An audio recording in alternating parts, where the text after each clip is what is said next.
السلام علیکم ورحمۃ اللہ وبرکاتہ۔ اس سے پہلی والی ویڈیو میں نے اقامتی زندگی کی فرض اور نفل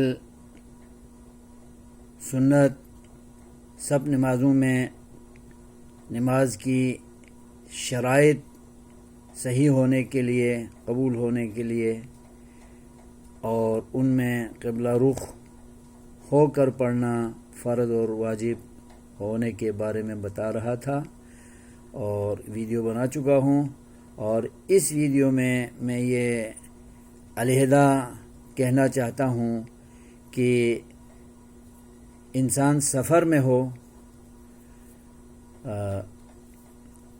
سواری پر بیٹھا ہو، کسی بھی سواری پر بیٹھا ہو، کار میں بیٹھا ہو، ڈرائیور نہ ہو، اور عام پیچھے بیٹھنے والی سواریوں میں سے کوئی سواری بس میں سوار، کوئی سواری ہوائی جہاز میں بیٹھا، کوئی سواری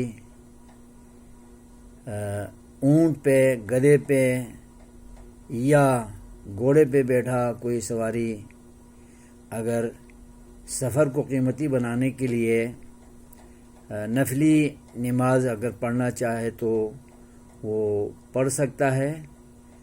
اور نبی پاک صلی اللہ علیہ وسلم کا معمول رہا ہے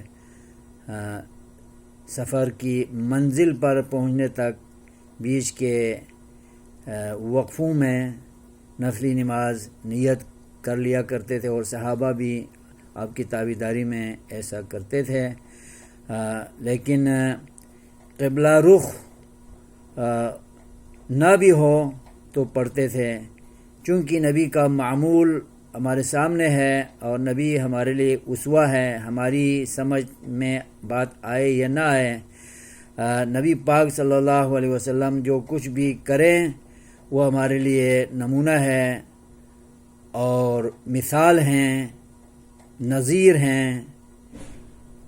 اس لیے ہمیں آپ کی تابعداری میں اگر کوئی سفر کے دوران نفلی نماز پڑھنا چاہتا ہے، بس میں بیٹھا سوار، کار میں بیٹھا سوار، ہوائی جہاز میں بیٹھا سوار، گھوڑے پر، گدھے پر یا اونٹ پر بیٹھا سوار، اگر وہ ممکن سمجھتا ہے اور دل کرتا ہے تو نفلی نماز پڑھ سکتا ہے۔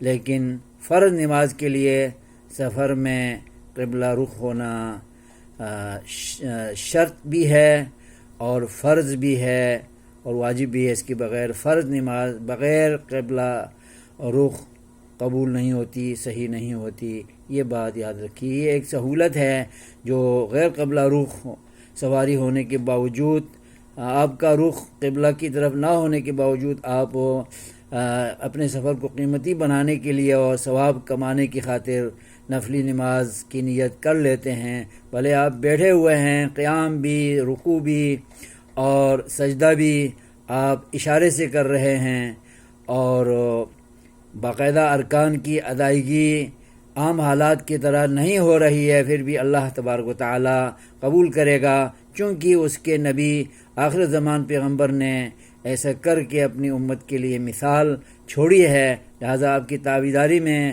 ہم ایسا کریں تو ہمیں اجر ملے گا اور اللہ کی رضامندی ہمیں ملے گی۔ اللہ ہمیں توفیق دے۔ والسلام علیکم ورحمۃ اللہ وبرکاتہ۔